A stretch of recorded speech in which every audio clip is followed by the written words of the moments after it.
بسم اللہ الرحمن الرحیم۔ درس حدیث شریف کا جو ہمارا سلسلہ چل رہا ہے، آج کا ہمارا درس ہے وضو کی فضیلت اور وضو کی وجہ سے بندہ مومن کو ملنے والی اللہ تعالیٰ کی کرم نوازیاں۔ زیر درس کتاب فضائل اعمال کی حدیث نمبر 44 حضرت عثمان غنی رضی اللہ تعالیٰ عنہ سے مروی ہے۔ انہوں نے یہ حدیث شریف سنن ابن ماجہ اور دیگر کتب احادیث کے حوالے سے یہاں پہ درج کی ہے۔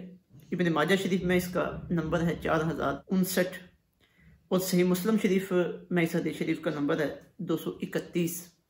حضرت عثمان غنی رضی اللہ تعالیٰ عنہ آپ حضور رحمت عالم صلی اللہ علیہ وسلم سے روایت کرتے ہیں،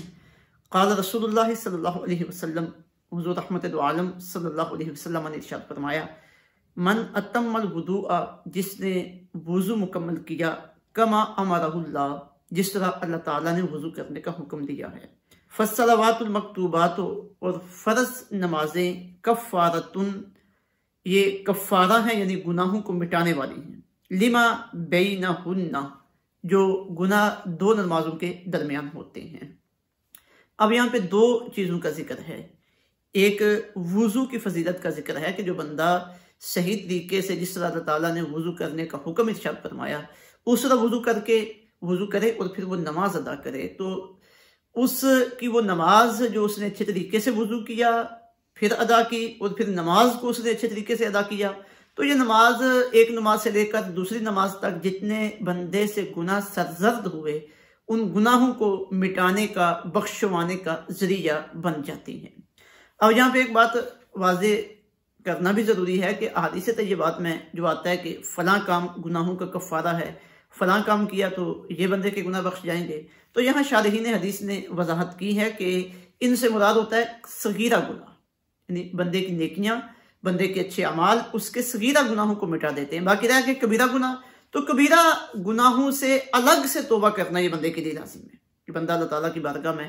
حاضر ہو، بیٹھے، اپنے دل میں خیال کرے اور احساس اپنے اندر بیدار کرے کہ مجھ سے فلاں فلاں گناہ ہوا، پھر اس کا نام لے کر اللہ تعالیٰ کی بارگاہ میں توبہ کرے۔ تو اللہ تعالیٰ نے مرنے سے پہلے ہمارے لیے، یعنی ہمارے مرنے سے پہلے اللہ تعالیٰ نے ہمارے لیے توبہ کا دروازہ کھلا رکھا ہوا ہے، تو توبہ کے معاملے میں ہمیں غفلت نہیں کرنی چاہیے۔ پہلے تو گناہوں سے ہی بچنا چاہیے، لیکن اگر کوئی گناہ ہو بھی گیا تو فوراً اللہ تعالیٰ کی بارگاہ میں توبہ کرنی چاہیے۔ تو اب دیکھیے حدیث شریف میں جو ذکر کیا گیا، من اتم الوضوء کما امرہ اللہ، جس نے اس طرح وضو مکمل کیا جس طرح اللہ تعالیٰ نے حکم ارشاد فرمایا۔ تو یہاں پہ یہ بات سمجھ آتی ہے کہ جب بندہ وضو کرنے کے لیے بیٹھے تو پورے اہتمام کے ساتھ کہ میں اللہ تعالیٰ کی عبادت کے لیے وضو کر رہا ہوں، اللہ تعالیٰ کے حکم پر عمل کرتے ہوئے وضو کر رہا ہوں، اور میں وضو اس طرح کروں گا جس طرح میرے محبوب صلی اللہ علیہ وسلم کا طریقہ ہے، جس طرح حضور نے ہمیں وضو کرنا سکھایا ہے، یعنی جو وضو کے آداب ہیں انہیں وہ بندہ پیش نظر رکھے۔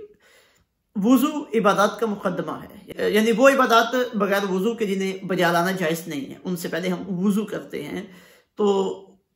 صرف وضو کرنا اور پھر اچھے طریقے سے وضو کرنا، اس کی بھی بڑی فضیلت ہے۔ حضور رحمت عالم صلی اللہ علیہ وسلم کی حدیث مبارکہ جو صحیح مسلم کی حدیث نمبر 244 ہے، حضرت ابو ہریرہ رضی اللہ تعالیٰ عنہ سے مروی ہے، اس کا خلاصہ یہ ہے کہ آقا علیہ السلام ارشاد فرماتے ہیں، جب بندہ وضو کے لیے بیٹھتا ہے، وضو کرنا شروع کرتا ہے، جب چہرہ دھوتا ہے تو چہرے کے سارے گناہ دھل جاتے ہیں، آنکھوں سے جو گناہ کیے، کانوں سے جو گناہ کیے،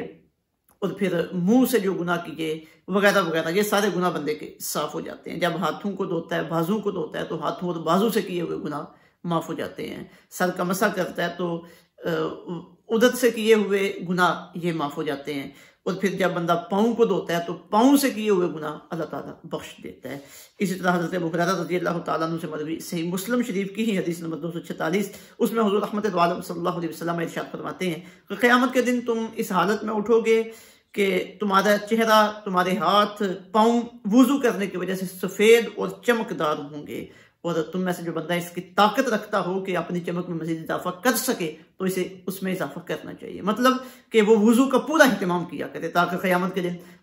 اس کے ان اعضاء کی چمک زیادہ ہو۔ اسی طرح صحیح مسلم شریف کی ہی حدیث نمبر 247 ہے، یہ بھی حضرت ابو ہریرہ رضی اللہ تعالیٰ عنہ سے مروی ہے، اس میں آقا علیہ السلام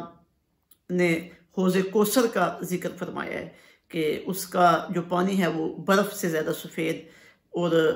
شہد سے زیادہ میٹھا ہوگا، اور اس کے برتنوں کی تعداد ستاروں سے زیادہ ہے۔ اور فرمایا کہ میں لوگوں کو اپنے حوض پہ روکوں گا اور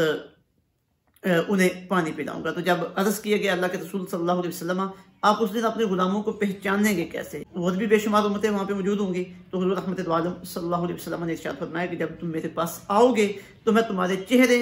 اور پاؤں کو وضو کے اثرات کی وجہ سے پہچانوں گا، کیونکہ وضو کی وجہ سے تمہارے چہرے، تمہارے پاؤں